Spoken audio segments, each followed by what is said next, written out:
We're now joined by Jordan Fantaay, the CEO of Fantoo. Welcome to the show, Jordan. Hi. So to start off, we've got some fun facts about you. Apparently you bumped into the chairman of Google, Eric Schmidt, in an elevator in Kenya. It's very unexpected. I was quite surprised when the doors opened, and he was opening the offices of Google for, I guess, Africa. It was in Kenya that they chose to open the office. I was heading down from breakfast, and immediately I thought, is this an elevator pitch moment? And was it? Well, I had like 2 floors to go down, so barely 10 seconds of travel. So I made the most of, if anything, introducing myself and just saying that I'm working on a workplace productivity product, and just asked him for, I guess, any advice as a startup, and he just said to me, keep on going, never give up. So I had 2 floors. When the doors opened, I think his entourage walked in to grab him, because you don't get Mr. Schmidt on his own very often. No, that's true. Yeah. Well, anyway, very, very good advice there from Mr. Schmidt. Are you ready to do your pitch? Absolutely. Great, you've got 10 minutes. Okay. Well, my name is Jordan, founder of Fantoo. Fantoo is a AI-driven company which is revolutionizing how software as a service, or SaaS, is used by companies. Quick background on myself as a founder. I brought to market one of the fitness industry's most successful entertainment products. It was a internet-connected interactive entertainment screen. It was spread out across the US in terms of distribution. Ended up selling it to Google and Intel. And that was the beginning of my journey with Fantoo. And really, I guess in terms of that journey, it started off by becoming Dell's first global startup in residence company. I pitched to Michael Dell my concept. I connected with him, and we spent 3 years becoming their first startup and having the benefit of their support in terms of technology and global reach behind us. So let's talk a little bit about the problem. So Fantoo is trying to solve the problem of information overload, and we break that problem down in terms of 2 distinct groups, the users and the actual management or the employers that would bring such a tool into an organization. From an employee perspective, it's about information overload that can lead to stress, and ultimately it leads to inefficiencies in how productive you are in your workplace. Industry figures suggest that you can be inefficient up to a cost of £11,000 per person per year. So it's a pretty large figure. From an employer's perspective, it's about dealing with this explosion of SaaS that's happened in the workplace, where you've got multiple applications being used, or rather not being used, and that leads to a lot of waste, up to 30% waste. And what Fantoo does is looks to provide insights in terms of that waste. So from a user perspective, how we provide a solution is we provide a single destination which aggregates all of your SaaS applications prescribed around what you are specifically using for your job role. And we start to really minimize any distractions that you may receive through your day, so that you can be far more productive in terms of what you're focusing on. But also we start to surface, through the benefit of machine learning and artificial intelligence, things that you would care about. For example, let's say you've received a sales quotation, you're in sales, you're going to care about getting back to that customer by the end of the day. So Fantoo surfaces that, for example, and tries to drive you to tasking that activity, so that you can again focus on the things that make a company money.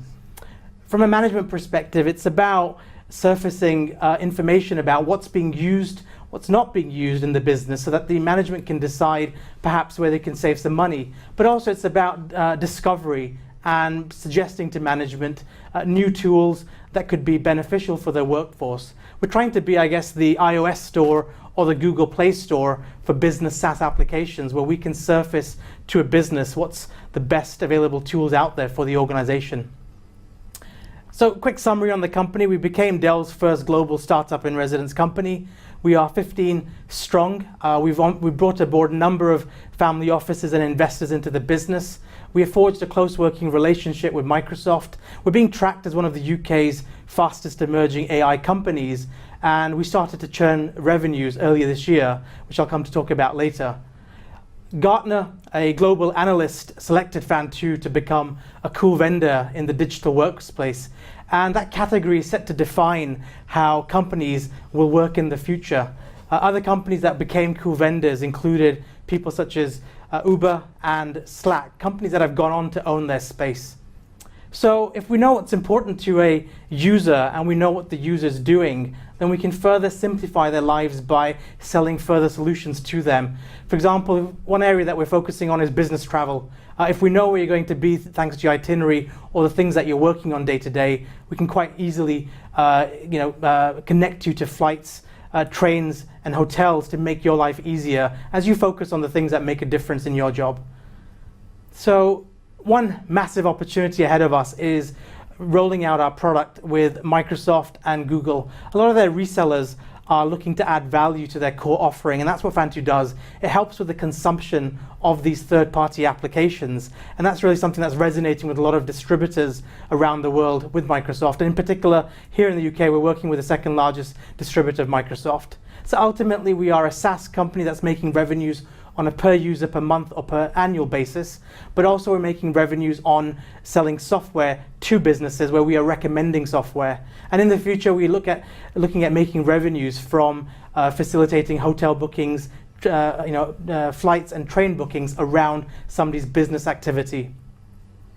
So from a competitive perspective, we've got perceived competitors in our space. People have called out people like Slack and other collaboration communications companies, but we're looking to build ourselves as a platform that brings together all of these SaaS applications, but then rather surfaces relevant data from these applications. So right now, as I say, there are perceived competitors, but no direct competitors. So this is very much a first mover advantage that we are playing upon at the moment.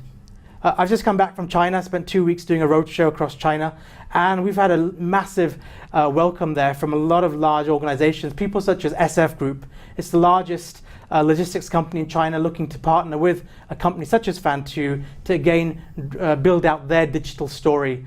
China is going to become one of the largest SaaS markets in the world, and we're really looking to already make a move on that by starting to find a partner and establish ourselves there so that again we can make the most of globalizing on this opportunity. So a little bit about the team.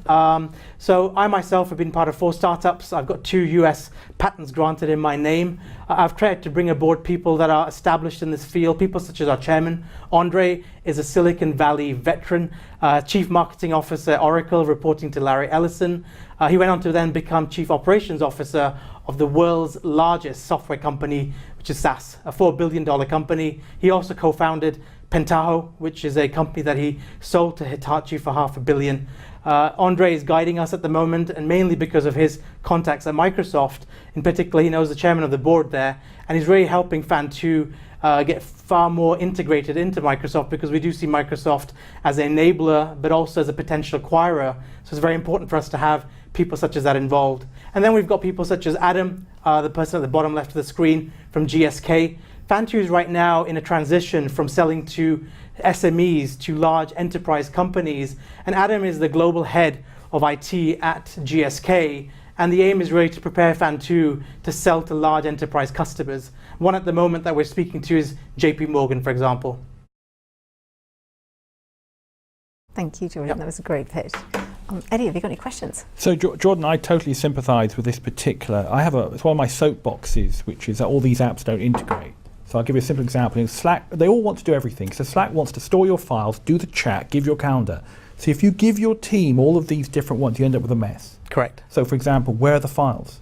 Correct. It's a nightmare. You know, the file they sent you 2 months ago is sitting in there on Slack somewhere, and I can't find it, and it's a nightmare. Correct. So what level of integration are we talking about? Are you going to smooth it out, bring that together? I think we really need that. Basically, what you've described is a very common, I guess, problem that people have. Did you Slack me? Did you email me? Did you WhatsApp me?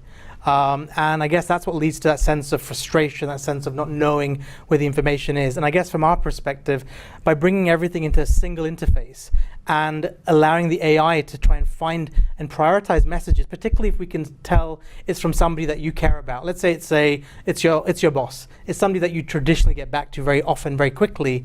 Our AI starts to analyze that action from you and surfaces that to you. So it's not being lost amongst the noise or amongst what's competing for your attention.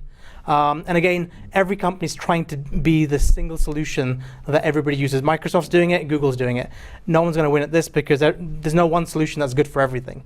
Slack's proved that, for example, by having an amazing IM solution for for Teams. So I guess from our perspective, we're looking ahead where we know this space is going to grow. More and more apps are going to come in, and you need a solution that really talks to every app and every type of user, as opposed to specific users or specific technology groups, like Office 365 being the be-all and end-all of everything.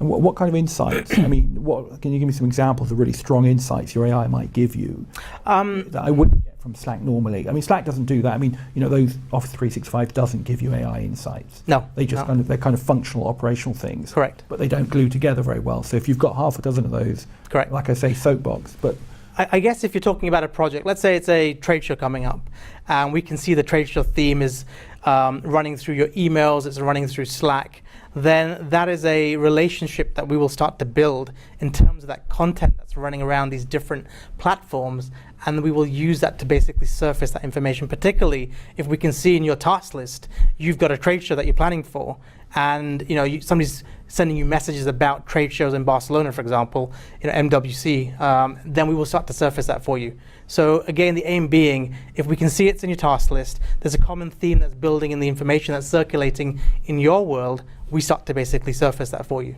Okay, very good. Great, thank you. Okay. Thanks, Great. Georgian. That was a really great pitch and really interesting. Good, thank you. If you'd like to find out more about Fantoo, you can do so at investors.com.